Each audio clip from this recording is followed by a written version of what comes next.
Está con nosotros Gabriela Sánchez. ¿Cómo estás, Gaby? Bienvenida. ¿Qué tal? Buenos días, muy bien, acá acompañando. Muy patriótica hoy, Ay, ¿eh? ¿viste Con esta la remera remera. de San Martín que me encanta? Me la puse porque me encanta.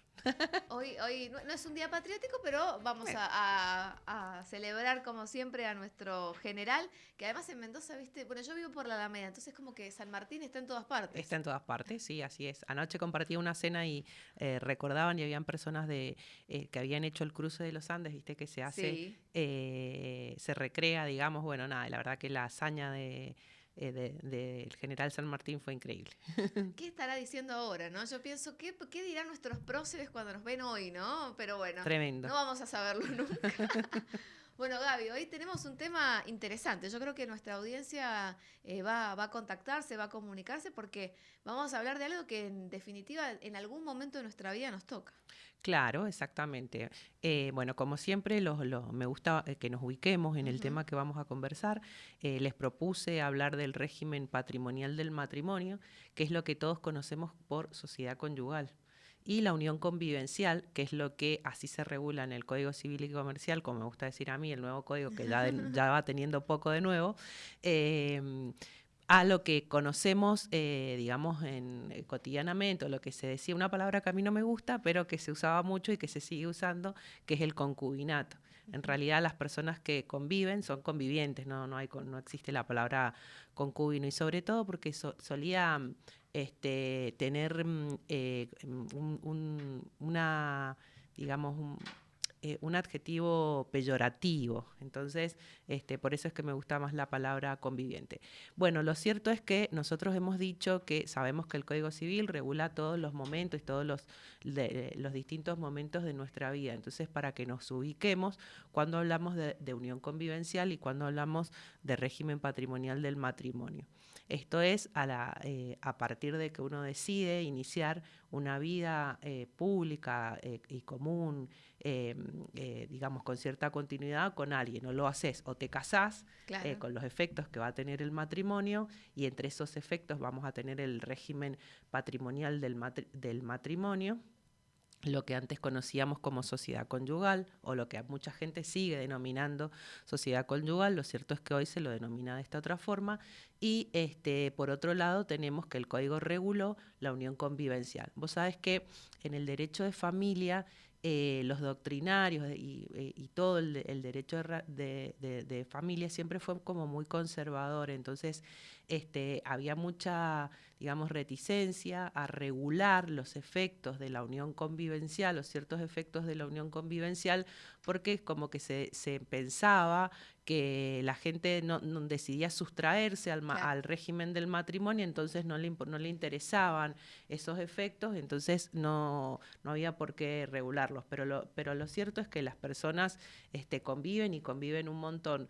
No tengo números de cuántos matrimonios se celebran y de cuántas, pero sería interesante por ahí. A mí me da la sensación que cada vez hay menos matrimonios civiles, digamos, Totalmente, sí. y que hay bastantes uniones convivenciales. Entonces, vamos a conversar primero de las uniones convivenciales y después vamos a hablar del régimen patrimonial del matrimonio. Las uniones convivenciales, entonces, es cuando yo no me casé, para entenderlo, no me casé, pero convivo con alguien, tenemos un proyecto de vida común, compartimos la casa.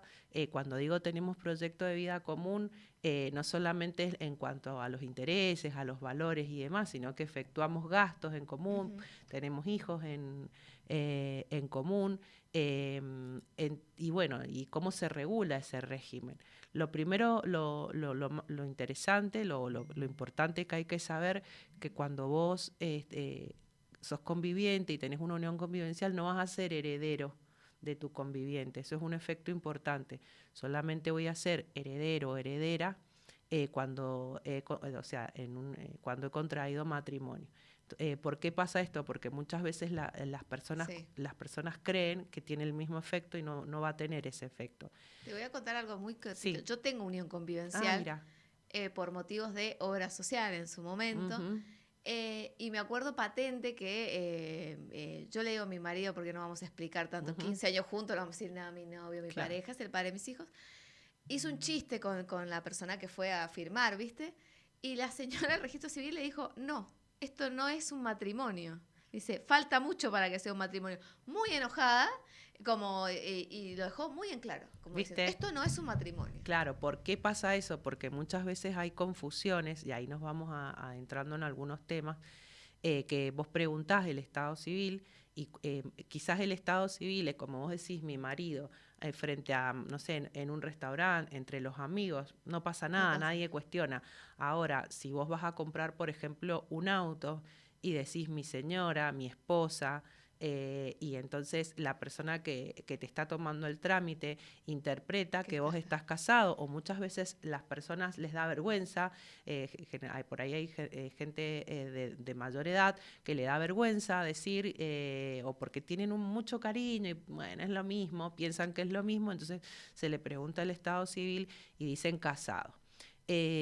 Por ejemplo, en lo que es trámite de registro del automotor es declarativo el estado civil, Claro. todo lo que vos llenás en la famosa solicitud o en el formulario, como muchos le dicen, el 08, son declaraciones y es una declaración jurada. Entonces sos responsable vos de lo que decís. Entonces, si yo declaro que tengo estado civil casado, ¿cuál es el problema? También hay gente que es al revés, que está casada y Se para soltero. después, y dice soltera, que vamos enseguida a conversar por qué pasan esas cosas y cuáles son los efectos. Lo cierto es que si yo va a tener efectos en la vida, por eso la señora que en el trámite del registro civil te lo aclaró, entonces después a veces es complicado revertir Claro. esa declaración. Concretamente,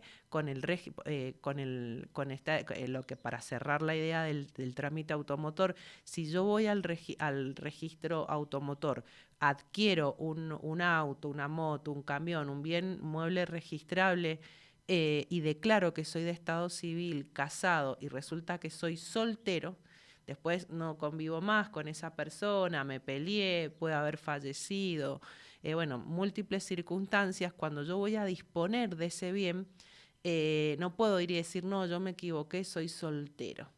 Tiene que haber una declaración judicial que Claro. ordene al registro cambiar el estado civil. Entonces ahí vienen, digamos, los dolores de cabeza, las malas sangres y demás. Sí se puede cambiar con facilidad cuando la persona declara soltera y está casada. ¿Por qué? Porque lo puede probar Claro. con el acta de matrimonio. En cambio, en ese otro estado se complica la cuestión. Pero volviendo a las uniones convivenciales, dijimos, tenemos una vida en común, como te pasó a vos, me voy a hacer, quiero regularlo. Con anterioridad, vos bien lo dijiste, hace más de 15 años que estoy en una relación de convivencia, tengo hijos y demás, a los efectos, digamos, en lo que tiene que ver con lo social y demás, lo considerás tu marido, pero lo cierto es que con anterioridad a la vigencia de este Código Civil no estaban reguladas las uniones convivenciales. Entonces fue este código el que regula y el que le da ciertos efectos. Pero no obstante, había algunos reconocimientos que tienen que ver con las obras sociales y que tienen que ver con la seguridad social. Entonces, personas que convivían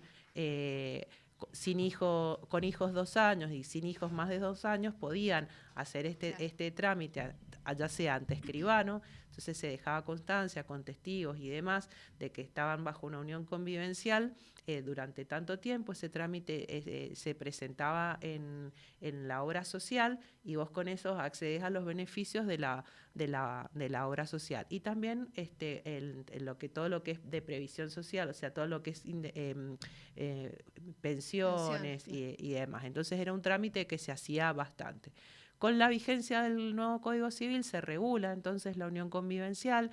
Sabemos que también se recepta, hay unión convivencial con personas de distinto sexo, perdón, de distinto género o puede ser del mismo. Lo que tienen que tener es una vida en común, un proyecto de vida en común, presentarse como una familia para que entendamos, van a vivir van a fijar un domicilio, y entonces aquí viene toda la vida, o sea, cómo se desarrollan, cómo contribuyen a los gastos, quién es el responsable de los gastos, qué pasa con los bienes que adquirimos. Claro. Entonces, lo que tiene interesante el Código Civil es que nos habla de pactos de convivencia. ¿Por qué? Porque yo no voy a poder, si yo me decido ponerle fin a esa unión convivencial, ¿qué pasa? Que cuáles son, no voy al juez y le digo me quiero separar y me va a decir, muy bien, a ver qué bienes tiene. No, va a haber conflicto, porque va a decir, che, está todo a nombre tuyo, bueno, está a nombre tuyo, o quién paga esto, o quién paga lo otro. Se presenta también una situación hoy interesante en muchas parejas que, si bien no han tenido hijos, tienen animales. Uh-huh. Hay todo un tema con el derecho de los animales, hay una movida que los quiere considerar como claro, sí, como seres sintientes, se habla de seres sintientes, uh-huh, de personas no humanas, pero lo cierto es que hay veces que el problema es quién se queda con el perro o cómo disfrutó al perro. Entonces, lo que se recomienda cuando hay una unión convivencial es realizar este pacto de convivencia que no tiene forma de escritura pública. Uh-huh. Por supuesto que los escribanos defendemos la escritura pública por los efectos que tiene la escritura pública, sobre todo porque por su matricidad, es decir, su perdurabilidad a través del tiempo, y que cuando se hace por instrumento privado se puede perder y demás. Pero lo cierto es que las personas pueden acudir tanto a abogados como a escribanos para que se los asesore y para que puedan regular cuáles van a ser estos efectos de la vida en común, es decir, cómo se contribuye a los gastos de esa vida en común, qué pasa con los hijos que uno tiene, uh-huh, en común, claro, qué pasa con los animales que tenemos en común, y cómo va a ser qué va a pasar con los bienes cuando en el eventual cese de esa unión convivencial. Si no se regula, viene un conflicto de pruebas y demás. ¿Quién compró la heladera? ¿Quién compró? Exacto. ¿Quién compró el Pero además, eso también es importante, Agus, porque hay una protección, si se quiere, para las personas que conviven bajo este régimen, que tiene que ver con qué dice la ley. La ley dice que en el inmueble donde se vive y los muebles que están adentro, como vos bien decís, la heladera, el televisor, que quizás en otros momentos podemos decir era poca plata, hoy es un montón de plata, el otro conviviente no puede disponer libremente, ¿sí? Va a necesitar el asentimiento conyugal para poder disponer de ese bien, siempre y cuando la unión convivencial esté registrada. Claro. Entonces, esto es importante de registrar las uniones, porque si no me entero nunca, que no sé cómo hago para probar, tengo que manifestarlo en algún lado. ¿Eso quiere decir que fuiste al registro civil? Puede hacerse a través de que fuiste al registro civil y lo registraste, pero también vos podrías adquirir un inmueble. Cuando adquirís el inmueble te van a consultar el estado civil. El estado civil va a ser soltero, pero el estado de familia uno manifiesta que convive con la persona que convive, el nombre, el apellido y la fecha desde que se convive. Entonces después se puede probar por esa declaración que a ese momento se convivía. Claro. Puede ser de múltiples formas que podría probarse la unión convivencial.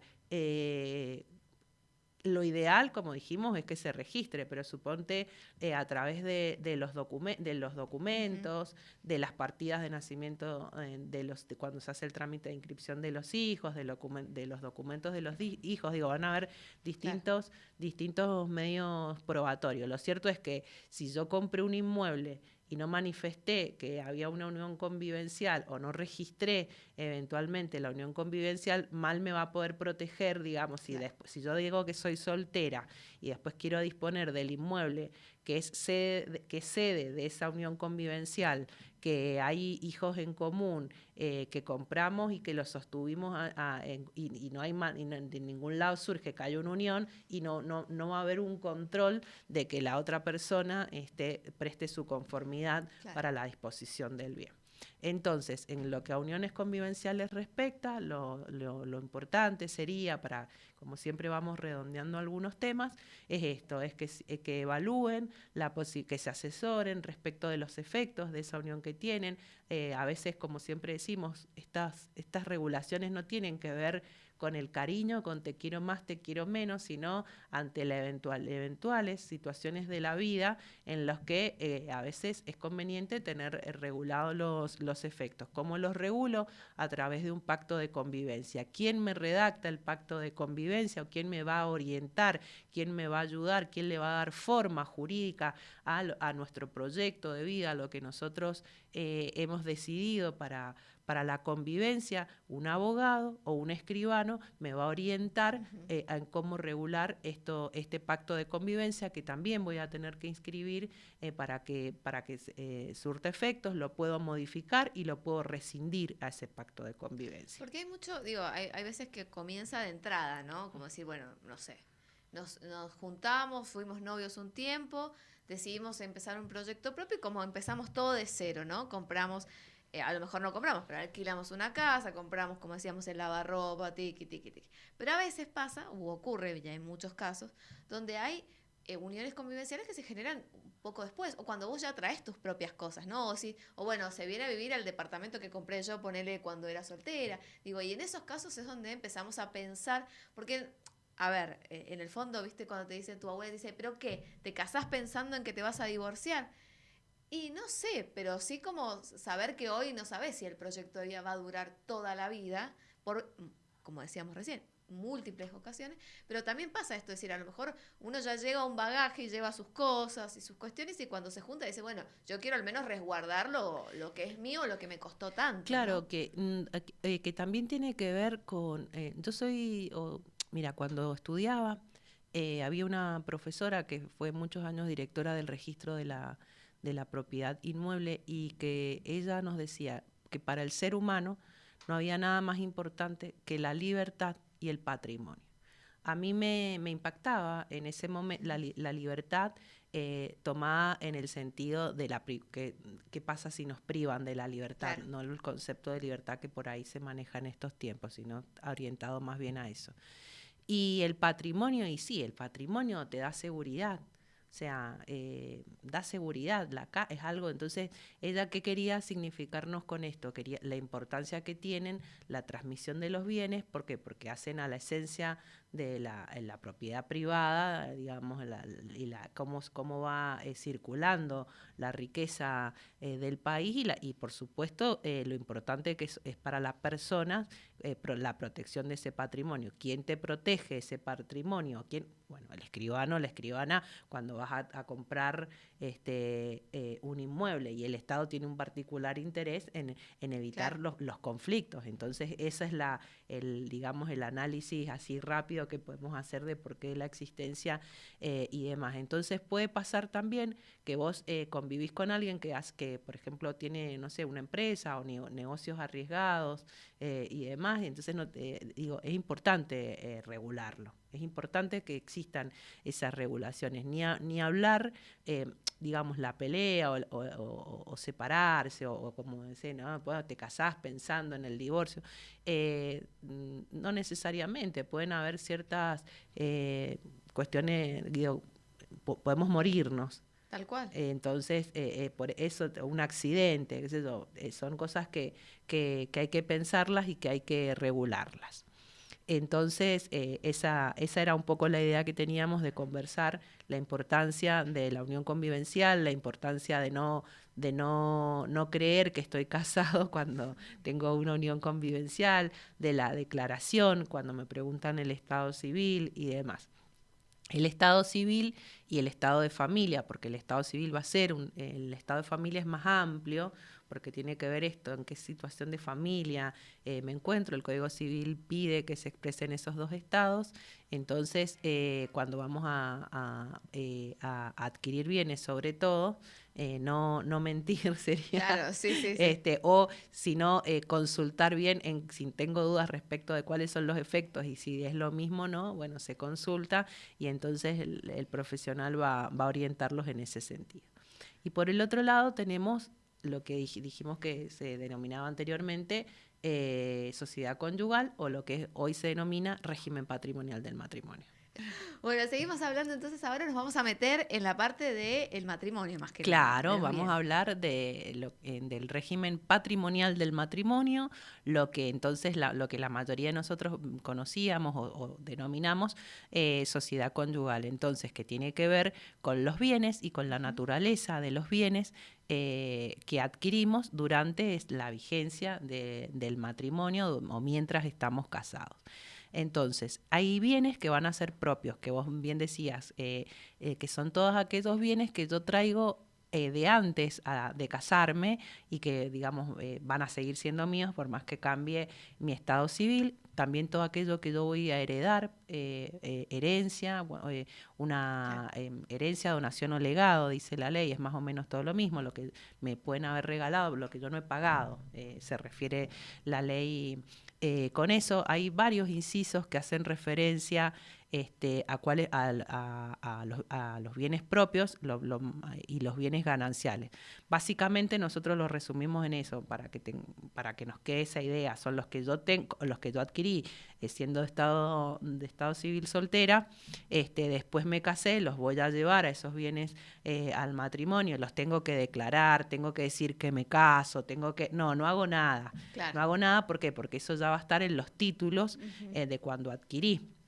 Bien. Entonces, no tengo que hacer nada, simplemente sigo la administración. Van a haber ciertos efectos que sí voy a tener que tener en cuenta para después el régimen de vigencia del régimen patrimonial y para su eventual extinción. ¿Cuándo se va a extinguir? Se va a extinguir ese régimen patrimonial del matrimonio por la muerte de alguno de los dos, se va a extinguir por el divorcio, se le va a poner fin porque yo decido la separación judicial de los bienes o cuando modifico el régimen patrimonial del matrimonio. ¿Qué significa esto? Vamos a empezar de abajo hacia arriba.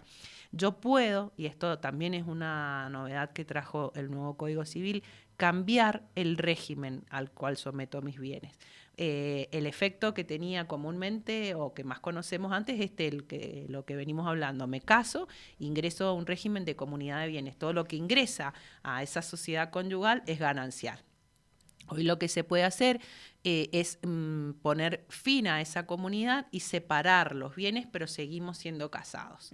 Entonces mi estado civil va a seguir siendo casada, pero hemos optado por un régimen de separación de bienes. Para que nos entendamos, lo tuyo es tuyo, lo mío es mío. Claro. Entonces, se mueven esos bienes como no dentro de este régimen y no con sus efectos. Separación judicial de bienes es cuando yo le pido a la justicia para alguna situación, por ejemplo, como una enfermedad que me separe los bienes, que me diga esto es tuyo, esto es mío, pero ahí se le va a poner fin a ese régimen patrimonial. El divorcio, que es cuando, claro, cuando nos decidimos ponerle fin, y la muerte de la persona, que es lo que hemos venido conversando de las sucesiones. Entonces, en cuanto lo que es interesante es qué es ganancial, ¿sí? ¿Cuáles son los bienes gananciales y qué pasa? ¿Hay protección a los bienes gananciales? Los bienes gananciales entonces van a ser los adquiridos durante la vigencia del matrimonio. Y hay ciertas cuestiones que tienen que ver esto con los efectos probatorios, con evitar conflictos o preverlos o demás. Por ejemplo, una cuestión interesante es que el sueldo, ¿sí?, que se llama un fruto civil, es ganancial. Entonces hay gente que tiene a veces concepciones erróneas y que te dice, yo esto lo compré con mi trabajo. Dice, sí, señora, es ganancial. O te piden que ahora no tanto, pero yo he leído, o sea, en épocas anteriores o escrituras más viejas donde se dejaba expresamente constancia con un efecto adverso al que vos querías lograr, porque manifestar que era adquirido con ese, era darle un carácter sí o sí ganancial, cuando el carácter que se le quería dar al bien era un bien propio. Ahora, lo que hay que tener cuidado es, por ejemplo, cuando no se hacen esas declaraciones y entonces compro por ejemplo, yo tengo yo tengo un departamento que lo tenía de soltera, como vos bien dijiste, después resulta ser que me casé, lo voy a vender a ese bien, lo vendo, no necesito la firma, no necesito asentimiento conyugal para disponer. Decido aportar ese dinero para comprar otro bien. Cuando yo voy a comprar ese otro bien, me van a preguntar el estado civil, voy a decir que soy casada. Y si no dejo constancia de que se trata de una subrogación, es decir, que yo cambié el dinero que obtuve de este bien propio por esto nuevo que compro, esto nuevo que compro va a quedar como ganancial y no como propio. Claro. ¿Y cómo lo pruebo? En una eventual, o sea, ¿por qué? Porque va a incidir no solamente en el divorcio, sino también en la muerte. ¿Por qué? Porque cuando los bienes propios, el cónyuge que queda vivo, hereda como un hijo más.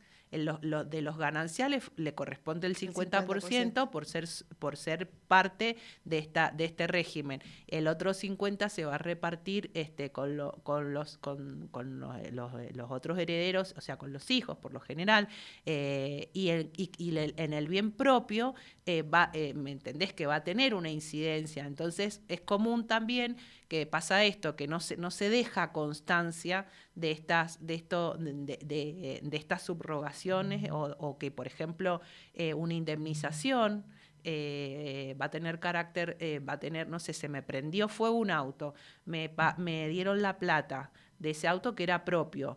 Yo compré otro auto y digo que soy casada y ya lo declaré, Claro, lo ingresé de otra forma. Entonces, eso cobra importancia a la hora, digamos, a los efectos que va a tener después. ¿Por qué? Porque si me divorcio, voy a tener que convenir, si lo quiero disponer sola, voy a necesitar que me presten el asentimiento conyugal, o bien voy a tener que ir a un juez a decirle que la persona se niega y que yo necesito, que tengo determinados fundamentos y demás, pero lo que quiero transmitir es que me va a entorpecer la administración de mis bienes o de los bienes. Entonces, esto que hay que informarse y hay que pensar antes, claro. Bueno, estas situaciones. También pienso en esto que vos mencionabas recién del adelanto de herencia. Digo, ¿en cuántos conflictos hay? No sé si hay una manera de resolverlo, quizá cuando hay divorcios y, por ejemplo, la casa matrimonial la compró el papá de uno de los cónyuges, ¿no? Vos sabés que es un problema grave ese, porque hay muchos casos en los que no hay prueba de eso, precisamente lo que venimos hablando.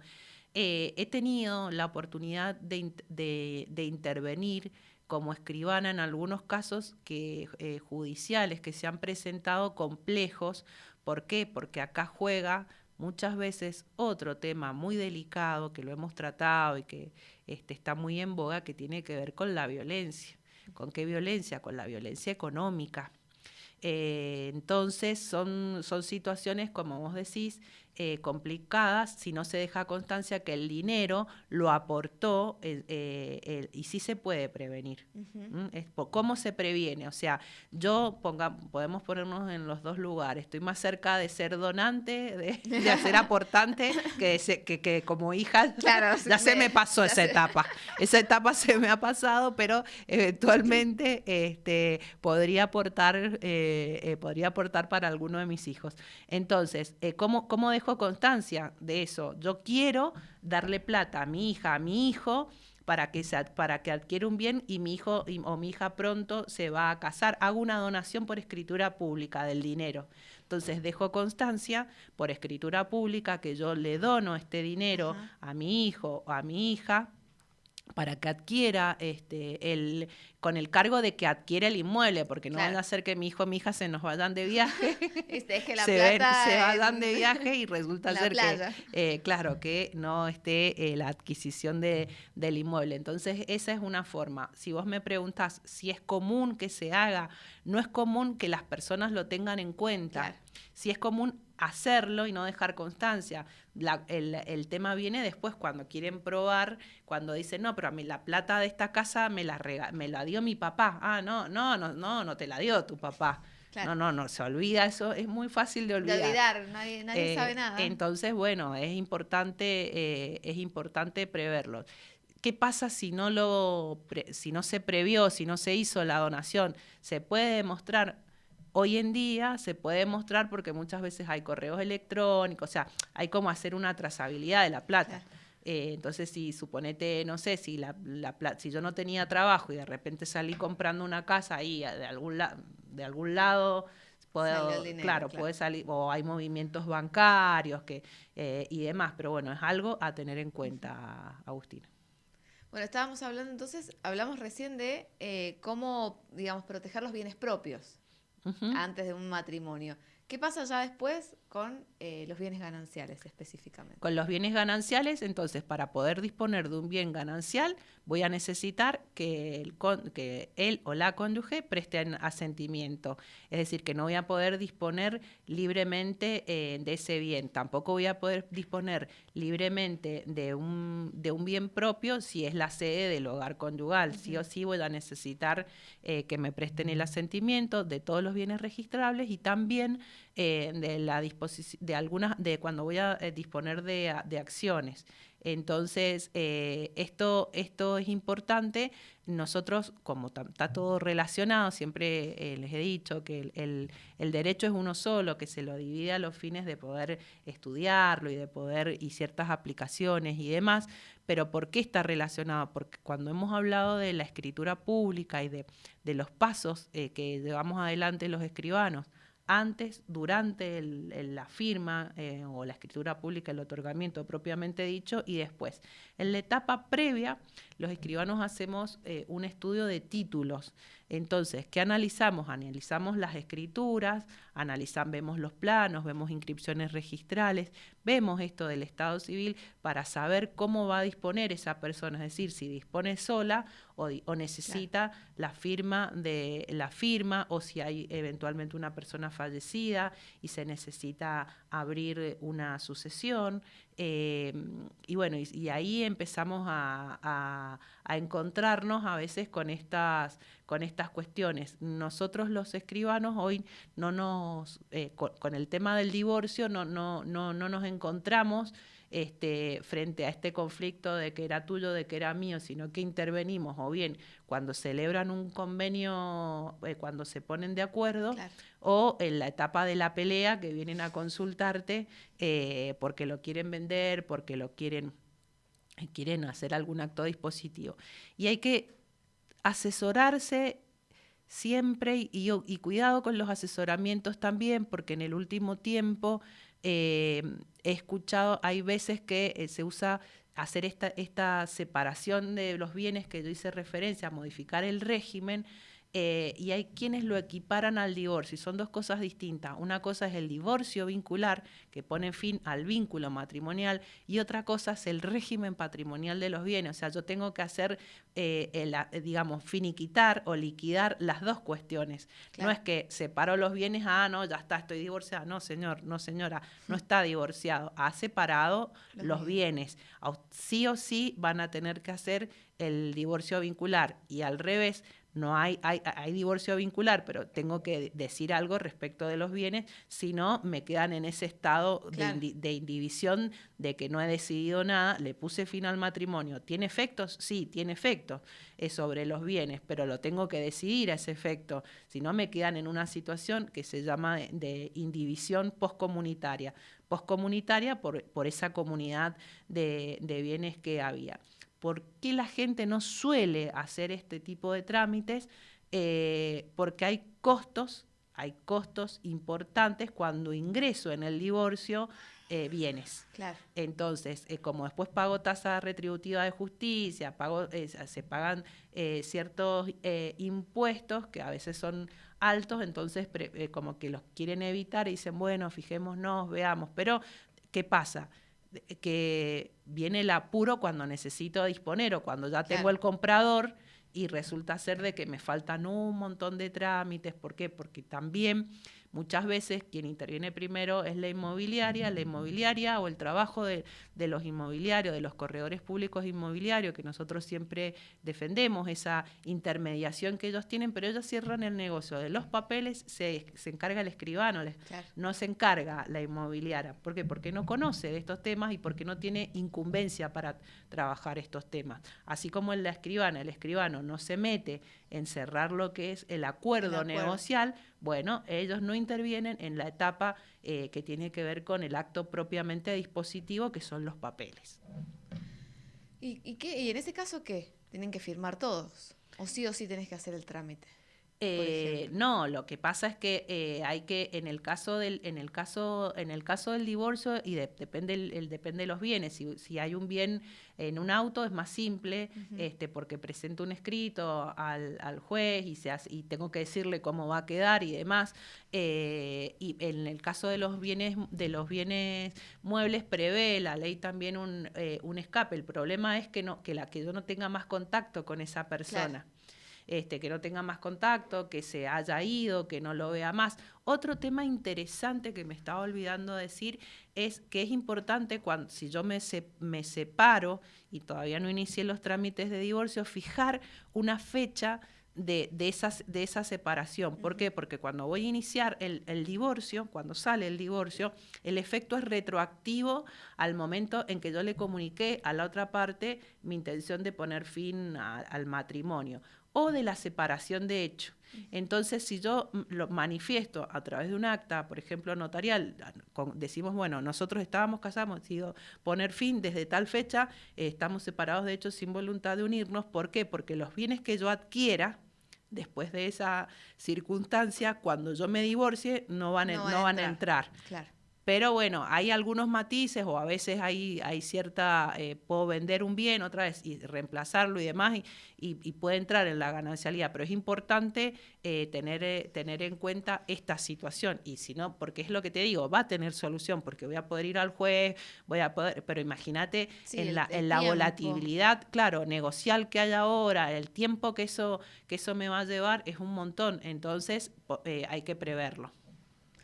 Bueno, esto es, creo que ustedes, o vos lo has dicho muchas veces, Gaby, que ustedes anticipan el conflicto, ¿no? O sea, el abogado lo resuelve una vez generado.